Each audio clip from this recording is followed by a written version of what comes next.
ഇന്നത്തെ വീഡിയോയിൽ നമ്മൾ സംസാരിക്കാൻ പോകുന്നത് ലോക രാഷ്ട്രീയത്തിൽ ഇപ്പോൾ സംഭവിച്ചുകൊണ്ടിരിക്കുന്ന വളരെ നിർണായകമായിട്ടുള്ള ചില മാറ്റങ്ങളെ കുറിച്ചാണ്. പ്രത്യേകിച്ചും അമേരിക്ക, ഇസ്രായേൽ, ഇറാൻ എന്നീ രാജ്യങ്ങൾക്കിടയിൽ നടക്കുന്ന ചില സംഭവ വികാസങ്ങൾ. പുറമേ നിന്ന് നോക്കുമ്പോൾ നമുക്ക് തോന്നുക ലോകം അതിവേഗം ഒരു സമാധാനത്തിലേക്ക് പോവുകയാണ് എന്നാണ്. എന്നാൽ യഥാർത്ഥത്തിൽ അണിയറയിൽ എന്താണ് സംഭവിക്കുന്നത് എന്ന് ചോദിച്ചാൽ കാര്യങ്ങൾ വളരെ സങ്കീർണമാണ് എന്ന് പറയേണ്ടി വരും. നമ്മൾ ഇതുവരെ കണ്ടിരുന്ന പല രാഷ്ട്രീയ കൂട്ടുകെട്ടുകളും ഇപ്പോൾ വലിയ രീതിയിൽ മാറിക്കൊണ്ടിരിക്കുകയാണ്. ഇതിൽ ഏറ്റവും പ്രധാനപ്പെട്ട ഒരു കാര്യം അമേരിക്കൻ പ്രസിഡന്റ് ഡൊണാൾഡ് ട്രംപും ഇസ്രായേൽ പ്രധാനമന്ത്രി ബെഞ്ചമിൻ നെതന്യാഹുവും തമ്മിലുള്ള ബന്ധത്തിൽ ഉണ്ടായിരിക്കുന്ന വലിയ വിള്ളലുകളാണ്. ഈ ഒരു കാര്യം നമ്മൾ വളരെ വിശദമായി തന്നെ മനസ്സിലാക്കേണ്ടതുണ്ട്. കാരണം ലോകത്തിന്റെ മൊത്തം സമാധാനത്തെ ബാധിക്കുന്ന തീരുമാനങ്ങളാണ് ഇവരുടെ ഇടയിൽ നിന്ന് ഉണ്ടാകുന്നത്. ഇപ്പോൾ പുറത്തുവരുന്ന ഏറ്റവും പുതിയതും പ്രധാനപ്പെട്ടതുമായിട്ടുള്ള റിപ്പോർട്ടുകൾ സൂചിപ്പിക്കുന്നത് ഡൊണാൾഡ് ട്രംപിനെ ഈ യുദ്ധം എത്രയും പെട്ടെന്ന് അവസാനിപ്പിക്കണം എന്നാണ്. അദ്ദേഹം അതിനു വേണ്ടിയിട്ടുള്ള ശ്രമങ്ങൾ തുടങ്ങിക്കഴിഞ്ഞു എന്നുള്ളതാണ്. എന്നാൽ ഇസ്രായേൽ പ്രധാനമന്ത്രിയായിട്ടുള്ള നെതന്യാഹു ഈ നീക്കത്തെ വളരെ ശക്തമായി തന്നെ എതിർക്കുകയാണ്. എന്തുകൊണ്ടാണ് വർഷങ്ങളായിട്ട് ഉറ്റ സുഹൃത്തുക്കളായിരുന്ന ഇവർക്കിടയിൽ ഇപ്പോൾ ഇങ്ങനൊരു അഭിപ്രായ വ്യത്യാസം ഉണ്ടാകുന്നത്? നമ്മൾ ഇത് ചിന്തിച്ചു നോക്കേണ്ട വിഷയമാണിത്. ഇതിന്റെ യഥാർത്ഥ കാരണം നമ്മൾ മനസ്സിലാക്കണമെങ്കിൽ നെതന്യാഹുവിന്റെ ഇപ്പോഴത്തെ രാഷ്ട്രീയ സാഹചര്യം എന്താണ് എന്ന് നോക്കണം. നെതന്യാഹുവിന് ഇപ്പോൾ ഈ യുദ്ധം അവസാനിപ്പിക്കാൻ ഒട്ടും താല്പര്യമില്ല. കാരണം വളരെ ലളിതമാണ്. അദ്ദേഹത്തിന് തന്റെ അധികാരം നിലനിർത്തണം. ഇസ്രായേലിന്റെ പ്രധാനമന്ത്രി കസേരയിൽ തുടരണം എന്നുണ്ടെങ്കിൽ ഈ യുദ്ധം തുടർന്നേ മതിയാകൂ എന്ന് അദ്ദേഹത്തിന് വളരെ വ്യക്തമായിട്ട് അറിയാമെന്നുള്ളതാണ്. ഒരു രാജ്യത്ത് യുദ്ധം നടക്കുമ്പോൾ സ്വാഭാവികമായിട്ടും ജനങ്ങൾ ഭരണാധികാരിക്ക് പിന്നിൽ അണിനിരക്കും. വലിയ ചോദ്യങ്ങൾ ആരും ചോദിക്കില്ല. ഈ ഒരു മനഃശാസ്ത്രം നെതന്യാഹു വളരെ നന്നായിട്ട് ഉപയോഗിക്കുന്നുണ്ട്. അതായത് ഈ യുദ്ധം അവസാനിക്കുന്ന അന്ന് ഇസ്രായേൽ അദ്ദേഹത്തിനെതിരെ വലിയ രീതിയിലുള്ള പ്രതിഷേധങ്ങൾ ഉയരും. പല സുരക്ഷാ വീഴ്ചകളെക്കുറിച്ചും അന്വേഷണങ്ങൾ വരും. അദ്ദേഹത്തിന്റെ അധികാരവും അവിടെ അവസാനിക്കും എന്ന വലിയൊരു ഭയം അദ്ദേഹത്തിനുണ്ട്. തന്റെ സ്വന്തം കസേര സംരക്ഷിക്കാൻ വേണ്ടിയുള്ള ഒരു കവചമായിട്ടാണ് അദ്ദേഹം ഇപ്പോൾ ഈ യുദ്ധത്തെ കാണുന്നത്. അതുകൊണ്ട് തന്നെ ലോകം മുഴുവൻ സമാധാനം വേണമെന്ന് ആവശ്യപ്പെടുമ്പോഴും സ്വന്തം രാജ്യത്തെ ജനങ്ങൾ പോലും സമാധാനത്തിന് വേണ്ടി സംസാരിക്കുമ്പോഴും അദ്ദേഹം യുദ്ധം തുടരാൻ തന്നെയാണ് ആഗ്രഹിക്കുന്നത്. തനിക്കെതിരെ ഉയരുന്ന രാഷ്ട്രീയ എതിർപ്പുകളെ മറികടക്കാൻ അദ്ദേഹത്തിന് മുന്നിലുള്ള ഒരേയൊരു വഴി ഈ യുദ്ധം ഇങ്ങനെ നീട്ടിക്കൊണ്ടുപോവുക എന്നതും മാത്രമാണ്. എന്നാൽ മറുവശത്ത് അമേരിക്കയിലെ കാര്യങ്ങൾ തികച്ചും വ്യത്യസ്തമാണ് എന്നുള്ളതാണ്. ഡൊണാൾഡ് ട്രംപിനെ സംബന്ധിച്ചിടത്തോളം ഈ യുദ്ധം ഇപ്പോൾ വലിയൊരു തലവേദനയായിട്ട് മാറിയിരിക്കുകയാണ് എന്നുള്ളതാണ്. കാരണം അമേരിക്കയിൽ ഈ യുദ്ധം ട്രംപിന്റെ ജനപ്രീതി വലിയ രീതിയിൽ കുറച്ചുകൊണ്ടിരിക്കുകയാണ്. അമേരിക്കൻ ജനത ഈ യുദ്ധത്തെ ഇപ്പോൾ പൂർണ്ണമായിട്ടും പിന്തുണക്കുന്നില്ല എന്നതാണ് സത്യം.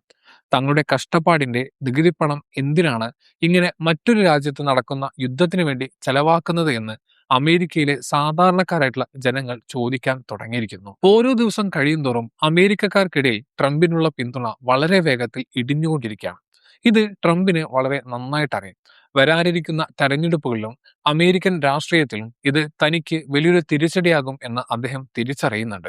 സ്വന്തം രാജ്യത്ത് ജനങ്ങൾ തനിക്കെതിരെ തിരിയുന്നത് തന്റെ ഭാവി രാഷ്ട്രീയത്തെ നശിപ്പിക്കും എന്ന് മനസ്സിലാക്കിയിട്ടുള്ള ട്രംപ് എങ്ങനെയെങ്കിലും ഈ പ്രശ്നങ്ങളിൽ നിന്ന് തലയൂരി യുദ്ധം അവസാനിപ്പിക്കാനുള്ള വഴികളാണ് ഇപ്പോൾ തേടുന്നത്. താൻ അധികാരത്തിൽ വന്നാൽ സമാധാനം കൊണ്ടുവരും എന്ന് ജനങ്ങളെ കാണിച്ച് തന്റെ പഴയ ജനപ്രീതി തിരിച്ചുപിടിക്കാൻ ഈ യുദ്ധം നിന്നേ മതിയാകൂ എന്ന് അദ്ദേഹം കരുതുന്നുണ്ട്. ഈ ഒരു സാഹചര്യത്തിലാണ് അമേരിക്കൻ വാർത്താ മാധ്യമമായിട്ടുള്ള എക്സിയോസ് വളരെ ഞെട്ടിക്കുന്ന ഒരു വാർത്ത ലോകത്തിനു മുന്നിൽ എത്തിക്കുന്നത്. ഡൊണാൾഡ് ട്രംപും ബെഞ്ചമിൻ നെതന്യാഹുവും തമ്മിൽ അടുത്തിടെ വളരെ പ്രധാനപ്പെട്ട ഒരു ഫോൺ കോൾ നടന്നിരുന്നു. സാധാരണഗതിയിൽ ഇവർ തമ്മിൽ സംസാരിക്കുമ്പോൾ വളരെ സൗഹൃദത്തോടെയാണ് കാര്യങ്ങൾ സംസാരിക്കാറുള്ളത് അല്ലെങ്കിൽ തീരുമാനിക്കാറുള്ളത്. എന്നാൽ ഇത്തവണ കാര്യങ്ങൾ കൈവിട്ടുപോയി എന്നാണ് എക്സിയോസ് റിപ്പോർട്ട് ചെയ്യുന്നത്. ഈ ഫോൺ സംഭാഷണം വളരെ വലിയ രീതിയിൽ സംഘർഷഭരിതമായിരുന്നു. ഇരുവരും തമ്മിൽ വലിയ തർക്കങ്ങൾ ആ ഫോൺ കോളിൽ നടന്നു എന്നാണ് പുറത്തുവരുന്ന വിവരങ്ങൾ. താൻ എത്ര പറഞ്ഞിട്ടും അത് കേൾക്കാനോ അംഗീകരിക്കാനോ നെതന്യാഹു തയ്യാറാകാത്തത് ട്രംപിനെ വല്ലാതെ ദേഷ്യം പിടിപ്പിച്ചിട്ടുണ്ട്. അമേരിക്കയുടെ പൂർണ്ണമായിട്ടുള്ള പിന്തുണ ഇല്ലാതെ, ആയുധങ്ങളില്ലാതെ ഇസ്രായേലിന് ഈ യുദ്ധം മുന്നോട്ട് കൊണ്ടുപോകാൻ കഴിയില്ല എന്ന് ട്രംപിന് കൃത്യമായിട്ട് അറിയാം. എന്നിട്ടും നെതന്യാഹു തന്റെ വാക്കുകൾ ധിക്കരിക്കുന്നത് അദ്ദേഹത്തിന് സഹിക്കാൻ കഴിയുന്നില്ല എന്നുള്ളതാണ്. ഈ ഫോൺ കോൾ വിവരം പുറത്തു വന്നതോടെ ഇവർക്കിടയിലെ സൗഹൃദം എത്രത്തോളം വഷളായി എന്ന് ലോകം മനസ്സിലാക്കുകയാണ്. ഇതിനിടയിൽ സമാധാനം കൊണ്ടുവരാനുള്ള ശ്രമങ്ങളും ഒരു വശത്ത് വളരെ സജീവമായിട്ട് നടക്കുന്നുണ്ട്. പല ലോകരാജ്യങ്ങളും മധ്യസ്ഥരായിട്ട് നിന്നുകൊണ്ട് ഒരു സമാധാനപരമായിട്ടുള്ള ധാരണാപത്രത്തിൽ എത്താൻ വേണ്ടി രാവും പകലും പരിശ്രമിക്കുന്നുണ്ട്. ഒരു മേശയ്ക്ക് ചുറ്റുമിരുന്ന് ചർച്ചയിലൂടെ ഈ പ്രശ്നങ്ങൾ പരിഹാരം കാണാം എന്നാണ് അവർ കരുതുന്നത്. എന്നാൽ ഇവിടെ നമ്മൾ ഏറ്റവും പ്രധാനമായിട്ട് ശ്രദ്ധിക്കേണ്ടത് ഇറാന്റെ നിലപാടാണ്. ഈ സമാധാന ചർച്ചകളിൽ ഇറാൻ ഒട്ടും തന്നെ വിശ്വാസം അർപ്പിക്കുന്നില്ല. അവർക്ക് അമേരിക്കയുടെ വാക്കുകളെ യാതൊരു വിശ്വാസവുമില്ല എന്നതാണ് സത്യം. മുൻകാലങ്ങളിൽ അമേരിക്ക നൽകിയ പല ഉറപ്പുകളും പാലിക്കപ്പെട്ടിട്ടില്ല എന്ന് ഇറാൻ കരുതുന്നുണ്ട്. അതുകൊണ്ട് തന്നെ വെറും ഒരു കടലാസിൽ ഒപ്പുവെക്കുന്ന സമാധാന കരാറുകളെ പൂർണ്ണമായിട്ട് വിശ്വസിച്ച് ആയുധം താഴെ വെക്കാൻ അവർ ഒട്ടും തയ്യാറല്ല. പുറമെ സമാധാനം പറയുകയും ഉള്ളിൽ മറ്റു പല അപകടകരമായിട്ടുള്ള പദ്ധതികളും അമേരിക്ക ആസൂത്രണം ചെയ്യുന്നുണ്ടാകാം എന്ന് തന്നെയാണ് അവർ വിശ്വസിക്കുന്നത്. ഇറാൻ ഇങ്ങനെ സംശയിക്കാൻ വളരെ വ്യക്തമായിട്ടുള്ള ഒരു കാരണം കൂടിയുണ്ട്. ഒരു വശത്ത് അമേരിക്ക ഇറാനുമായിട്ട് സമാധാന ചർച്ചകൾ നടത്തുമ്പോൾ തന്നെ മറുവശത്ത് ഇസ്രായേലിലെ ബെൻഗൂരിയൻ വിമാനത്താവളത്തിലേക്ക് അമേരിക്കയുടെ അത്യാധുനിക യുദ്ധവിമാനങ്ങൾ പറന്നിറങ്ങുകയാണ്. ഇതൊരിക്കലും സാധാരണമായിട്ടുള്ള ഒരു കാര്യമല്ല. നിങ്ങളൊന്ന് ചിന്തിച്ചു നോക്കൂ. സമാധാനം ആഗ്രഹിക്കുന്ന ഒരു രാജ്യം ചർച്ചകൾ നടക്കുന്ന അതേ സമയത്ത് തന്നെ എന്തിനാണ് തങ്ങളുടെ കൂറ്റൻ യുദ്ധവിമാനങ്ങൾ ഇസ്രായേലിലേക്ക് അയക്കുന്നത്? അമേരിക്കയുടെ ഈ വലിയ ഇരട്ടത്താപ്പാണ് ഇറാനെ സംശയത്തിലാക്കുന്നത്. പുറമെ സമാധാന ചർച്ചകൾ എന്ന് പറഞ്ഞ് സമയം നീട്ടിക്കൊണ്ടു പോകാനും അതിനിടയിൽ ഇസ്രായേലിൽ തങ്ങളുടെ സൈനിക ശേഷി വർദ്ധിപ്പിക്കാനുമുള്ള അമേരിക്കയുടെ തന്ത്രമാണ് ഇതെന്ന് ഇറാൻ ഉറച്ചു വിശ്വസിക്കുന്നു.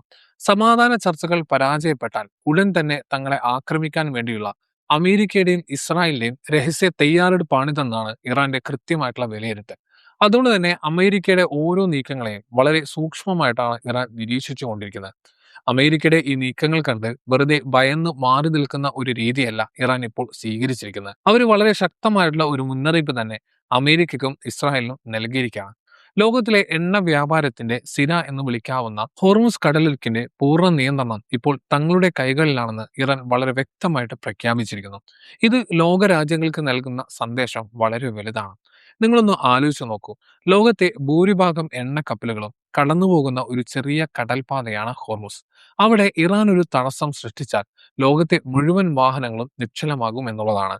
തങ്ങളെ എന്തെങ്കിലും രീതിയിൽ പ്രകോപിപ്പിക്കാൻ ശ്രമിച്ചു കഴിഞ്ഞാൽ അല്ലെങ്കിൽ തങ്ങൾക്കെതിരെ എന്തെങ്കിലും ആക്രമണം ഉണ്ടായാൽ ഇതിലും വലിയ തിരിച്ചടി നൽകുമെന്നാണ് ഇറാൻ നൽകുന്ന മുന്നറിയിപ്പ്. ഹോർമുസ് കടലിടുക്കിലൂടെയുള്ള ഗതാഗതം ഇറാൻ തടസ്സപ്പെടുത്തിയാൽ അത് ലോക സമ്പദ് വ്യവസ്ഥയെ തന്നെ തകിടം മറിക്കും. അമേരിക്കയിലും എണ്ണവില കുതിച്ചുയരും. അത് ട്രംപിന്റെ രാഷ്ട്രീയ ഭാവിയെ പൂർണ്ണമായിട്ടും ഇല്ലാതാക്കുമെന്ന് ഇറാന് നന്നായിട്ടറിയാം. അതുകൊണ്ട് തന്നെ തങ്ങളെ ആക്രമിക്കാൻ വന്നു കഴിഞ്ഞാൽ അമേരിക്കയ്ക്കും ഇസ്രായേലിനും താങ്ങാൻ കഴിയുന്നതിലും അപ്പുറമുള്ള ഒരു വില നൽകേണ്ടി വരും എന്ന വളരെ വ്യക്തമായിട്ടുള്ള സന്ദേശമാണ് ഇറാൻ ഇതിലൂടെ നൽകുന്നത്. ഏറ്റവും അവസാനമായിട്ട് ഈ ഒരു പ്രതിസന്ധി വെറും ഒരു സൈനിക മുന്നറിയിപ്പിൽ മാത്രം ഒതുക്കാതെ നയതന്ത്ര തലത്തിലും ഇറാൻ വളരെ ശക്തമായിട്ട് ഇടപെടുകയാണ്. അവര് ഐക്യരാഷ്ട്രസഭയിൽ വളരെ നിർണായകമായിട്ടുള്ള ഒരു ആവശ്യം ഉന്നയിച്ചിരിക്കുകയാണ്. കഴിഞ്ഞ കാലങ്ങളിൽ ഇറാന്റെ പല ആണവ കേന്ദ്രങ്ങൾക്ക് നേരെയും അതുപോലെ സാധാരണക്കാരായിട്ടുള്ള ജനങ്ങൾ താമസിക്കുന്ന മേഖലകൾക്ക് നേരെയും പല വിധത്തിലുള്ള ആക്രമണങ്ങൾ നടന്നിട്ടുണ്ട്. ഇത്തരം ആക്രമണങ്ങൾക്ക് പിന്നിൽ അമേരിക്കയും ഇസ്രായേലുമാണെന്ന് ഇറാൻ ഉറച്ചു വിശ്വസിക്കുന്നുണ്ട്. അതുകൊണ്ട് തന്നെ ഈ ആക്രമണങ്ങൾക്ക് അമേരിക്കയും ഇസ്രായേലും ഐക്യരാഷ്ട്രസഭയിൽ സമാധാനം പറഞ്ഞേ മതിയാകൂ എന്നാണ് ഇറാനെ ആവശ്യപ്പെടുന്നത്. തങ്ങളുടെ ജനങ്ങളുടെ ജീവനും സ്വത്തിനും ഉണ്ടായ നഷ്ടങ്ങൾക്ക് അവർ മറുപടി നൽകാൻ ബാധ്യസ്ഥരാണ്. ഒരു രാജ്യത്തിന്റെ പരമാധികാരത്തിന് നേരെ നടക്കുന്ന ഇത്തരം കടന്നുകയറ്റങ്ങളെ വെറുതെ വിടാൻ ഇറാൻ തയ്യാറല്ല എന്നാണ് ഇതിൽ നിന്നും നമ്മൾ മനസ്സിലാക്കേണ്ടത്. ചുരുക്കത്തിൽ പറഞ്ഞാൽ ഒരു വശത്ത് സമാധാന ശ്രമങ്ങൾ നടക്കുന്നു എന്ന് പറയുമ്പോഴും മറുവശത്ത് യുദ്ധത്തിനുള്ള തയ്യാറെടുപ്പുകളും വളരെ ശക്തമായിട്ടുള്ള നയതന്ത്ര പോരാട്ടങ്ങളുമാണ് ലോകം കണ്ടുകൊണ്ടിരിക്കുന്നത്. വരും ദിവസങ്ങളിൽ അമേരിക്കയും ഇസ്രായേലും ഇറാന്റെ ഈ നിലപാടുകളോട് എങ്ങനെ പ്രതികരിക്കും എന്നത് മാത്രമാണ് ഇനി നമ്മൾ ഉറ്റുനോക്കേണ്ടത്.